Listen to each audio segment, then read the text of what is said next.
Hey, what's up, guys, and welcome to part 40 of What If Naruto Was Taken by the Raikage.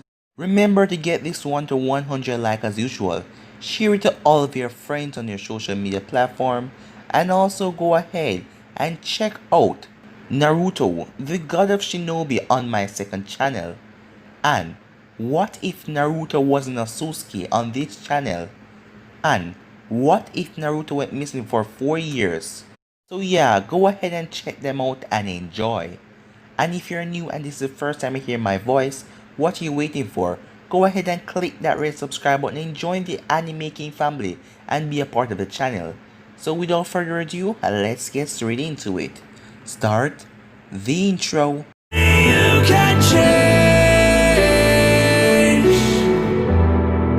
You satisfy the rage in me. Take away my pain. You satisfy the rage in me. So to do a bit of a recap, the last time we left off, Sasuke and Hinata fought in the last episode, as Sasuke realized that she has gotten stronger. She then showed him the arrogance in his ways. As he calmed down when he went home, he tells Sakura about his feelings as she jumped on him and gave him a kiss. With Naruto, Naruto got a letter from the Toad, as Hinata write everything that happened, as Naruto got pissed as he promised to kill Tadakatsu.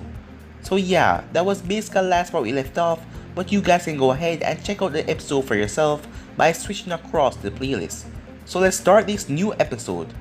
3 years time skip we start this episode with. So Naruto is in his teen right now. Naruto fly behind a rock as he was hiding. I am not going to help you with this one. You got into this trouble by yourself, said Kurama. Alright, thanks a lot, freeloader, said Naruto. They're on to me, as Naruto jumped out of the way as a lightning bolt came out of nowhere and destroyed the rock. Well, that was too much, said Naruto as he landed in the fresh debris as he stared at Amoy. Naruto grows same in the canon, as he just grew taller. But now he wear an all orange jacket and a pants combo, but it had some black streaks on the side. Unlike 3 years ago, he chose to wear the jacket open with a tight black shirt underneath, as his growth spurt finally happened and he was happy for that. But the thing that changed him the most was the facial hair under his chin, as he stroked it proudly while staring at his friend. God, that goatee is stupid, thought Amoy as he looked at Naruto. He wear the standard military uniform of the Cloud, but thanks to our recent promotion, he wear it with the tuning vest. Come on, said Naruto, as Amoy rushed forward, as Naruto dodged to the side.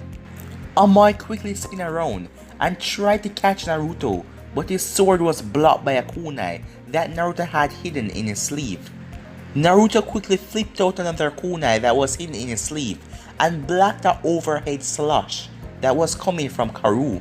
Like Amoy, her wardrobe hasn't changed, choosing to wear the standard tuning uniform. Will you two take it easy on me if I apologize?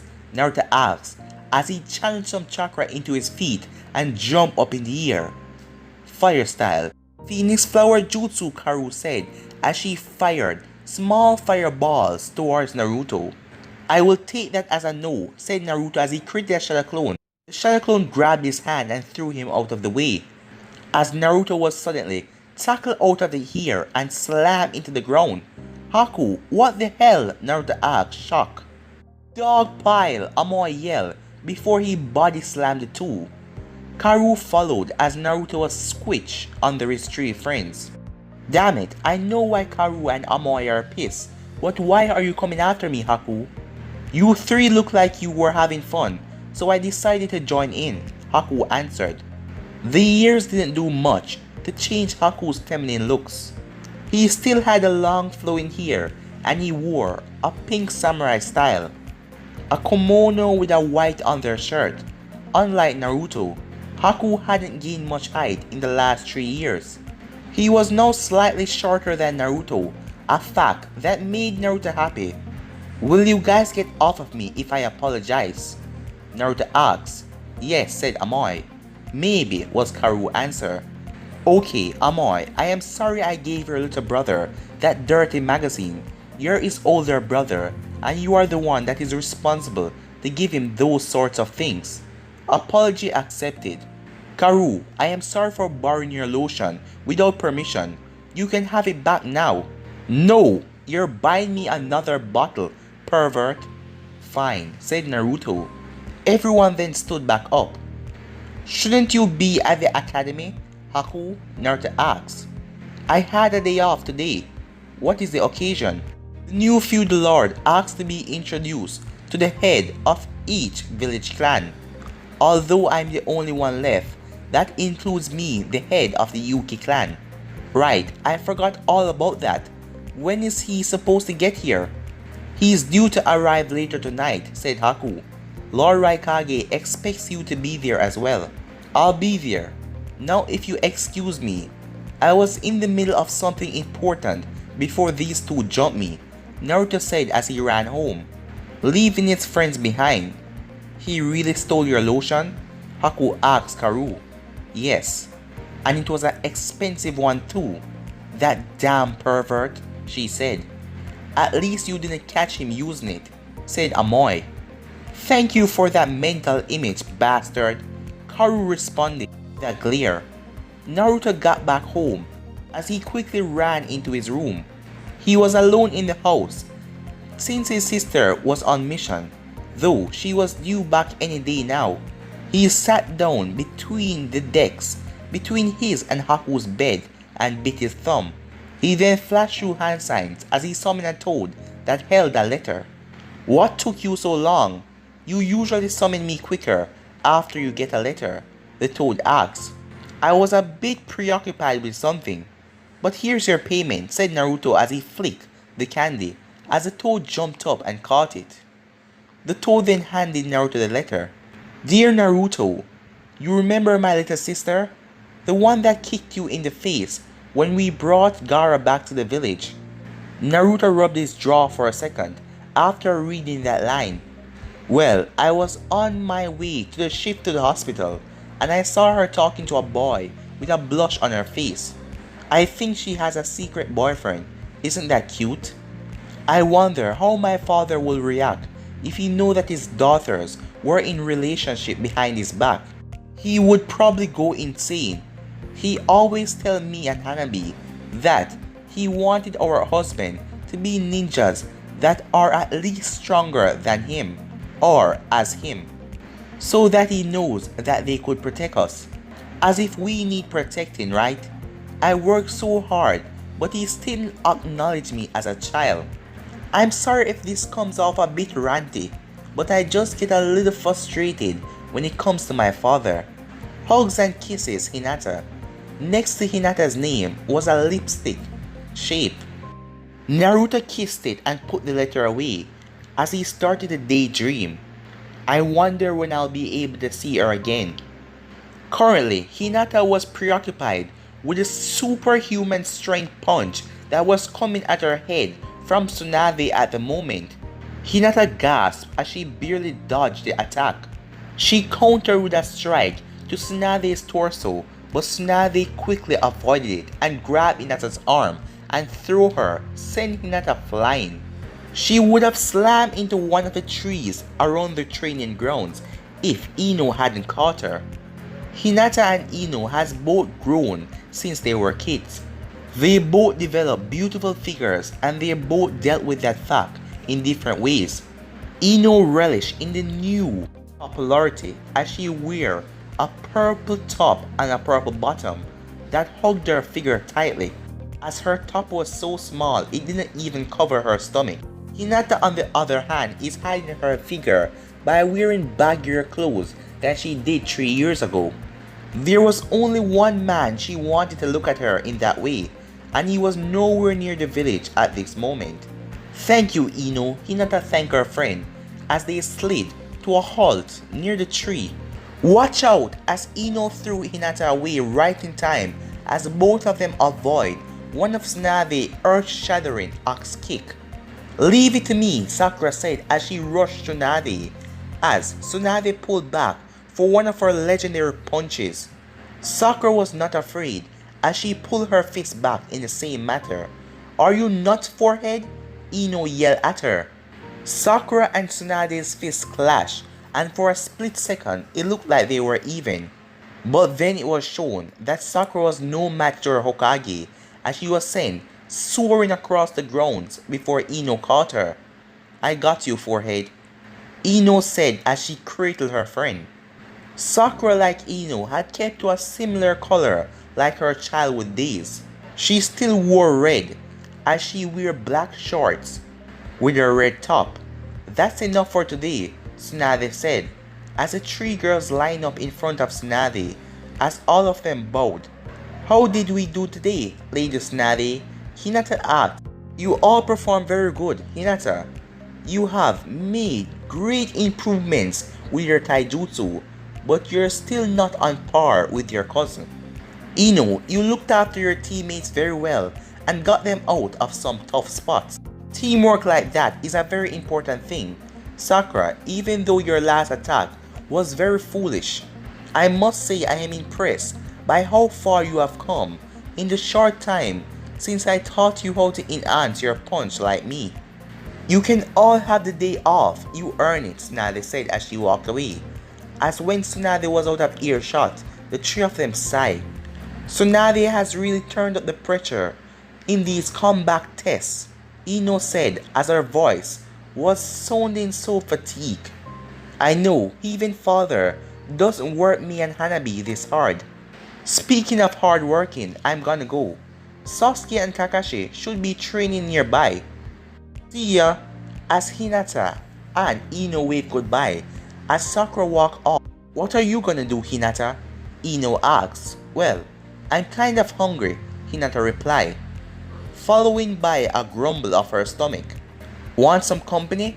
Asuma is on a mission, and the other two are probably bumming around Choji's house. I would love some company, Hinata said, as the two walk off to Ichiraku Ramen. Hinata has come to love this place after Naruto told her about it in one of his letters. Welcome, ladies. So what can I get for you today? The old man asked. The usual for me, Hinata replied. I will have whatever she's having, said Ino as the two sat down and the old man went to cook. So Anko has been gone for a lot longer than usual. Do you think she's okay? Ino asked. We received a message from her recently.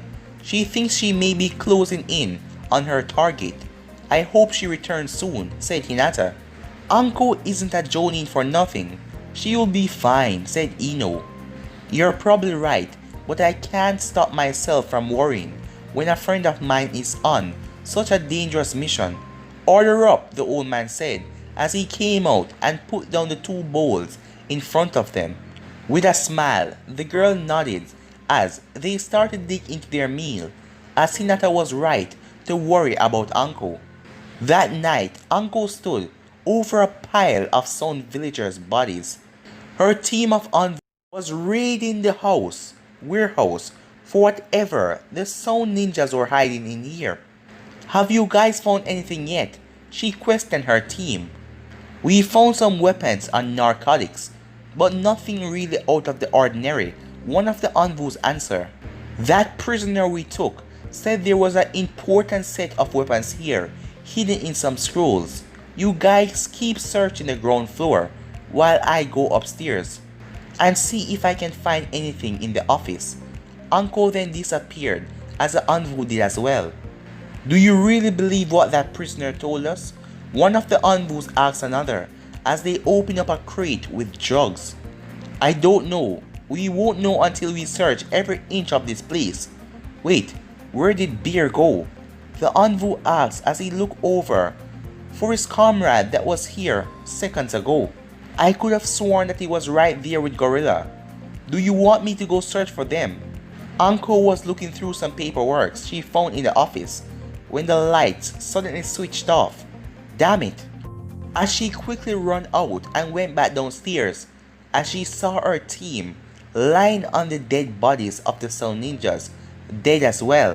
I will be damned. I know you, said a voice from the darkness. So I take it you're the big bad wolf that we've been hearing about. As Anko dodged to the side and avoided a crate that was coming at her. And you're the snake's old pet, the unknown voice said. I am no one pet, Anko said as she threw a dozen kunai where the voice was coming from, but hit nothing but ear. That's not what I heard. Orochimaru had a detailed file on you. It even details some of your more primal pastimes. A barrage of shurikens came out of nowhere, but Anko managed to block all of them. I am not the only one with that kind of hobby. I know about your little harem, Anko said, as she slowly started to make her way to a nearby exit to exit the pitch black dark room. What can I say? I was born and raised in a place where that kind of things were cool. You mean a whorehouse? Anko questioned with a smile as she tried to scan through the dark for her enemy. That's right, said Anko. We may not know much about you, but we know about your mother. I even know a couple of guys who had her. Anko barely dodged a spear that was aiming for her head as she dived outside as she went on the docks. I guess I hit a nerve. But at least I can see out in this moonlight, she thought, as another spear came at her as Anko dodged it. Come on out, Tadakatsu. As you wish. Tadakatsu flew out of the building with a spear in hand as he clashed with Anko. What the hell is up with this guy? Shouldn't he be a teenager? As Anko thought that he was going to fight a skinny teenager, but he was a muscular man, taller than her by a few inches. His spiky red hair reminded her of Naruto's spiky blonde hair, but his eyes were filled with nothing but hate. He had an open blue coat. It had red spots on it. No doubt that it was blood from her team. His coat was open. His chest was covered only by a black undershirt. Tadakatsu pulled back as he then started to stab at Anko. She managed to dodge all of his attack, but he caught her off guard and kicked away her leg as she dropped down to the ground. Tadakatsu came down with his spear to stab her right through the gut, but she managed to deflect it and push it to the side. She snaked her legs around one of his arms and rolled him into an arm bar. You're a pretty good fighter, just like the other snake, Tadakatsu said. Shut the hell up, Anko said. She hated when people compare her to Orochimaru. Struck a nerve, have I? Tadakatsu asked, as he lifted up his hands, showing that he was stronger, and slammed her in the ground. As Anko coughed up some blood, he grabbed her by the throat as he pulled out a kunai. You remind me of someone, so I will make it a quick death. As he was coming down with the kunai, Anko managed to grab the hand that was choking her, as she then created a snake out of her sleeve and bit him on the hand. Damn it, he cursed as he ripped some clothes off himself and tied it around his hand to stop any poison from circulating. I will admit, you're a tough one, but if there is one thing that Orochimaru did for me, he made me a damn tough ninja. You and every other Sound ninjas are just some damn criminals. It's time I put you down for good, said Anko. Anko then pulled out a kunai as she charged at Tadakatsu, but she stopped suddenly as she noticed her other presence. We will call this one a draw. I am not in the mood for a three-way tonight, as she then threw some smoke bombs on the ground. You're not going to go after her? Teiwaya asks. No, if she's as clever as Orochimaru, don't worry, she'll come back. But right now, let's just go and get the weapons. I need to go to Karin to find out if that snake that bit me had any poison. Tadakatsu wasn't the only one who has grown. Teiwaya has turned from a foul-mouthed shrimp into a foul-mouthed bombshell. She was just as tall as him, and her chest really filled out. She dropped the Sound 4 uniform years ago and replace it with a tight black leather jacket and pants combo. Elsewhere in the world, Naruto was standing next to Haku in the corner of the Raikage's ballroom. The two friends waiting for their chance to meet the new feudal lord. The Raikage was walking him around the ballroom, introducing him to all of the clan heads. Naruto and Haku looked the man over as he walked around. At first glance, he didn't look that worthy. He was a bit young for the position, but the women in the room didn't mind. Many giggle could be heard from the younger girls who thought that the lord was cute. His hair was short and blonde, while his skin was a golden tan. He also had an infectious smile that seemed to spread to whoever he was talking to. Something about this guy is off. He seemed fake, said Kurama. Something is also wrong with his chakra. It is too static, like it's there to fool sensory types like me, said Naruto. Look sharp, as Haku brought Naruto out of his talk with Kurama as he was about to meet the feudal lord. But guys, I'm gonna be ending this episode right here. If you want to see the next part of this, you already know what to do. Like, subscribe, comment down below, and turn on that bell notification to stay posted. Remember, cheers to all of your friends on your social media platform. But for now, I'm out. Peace.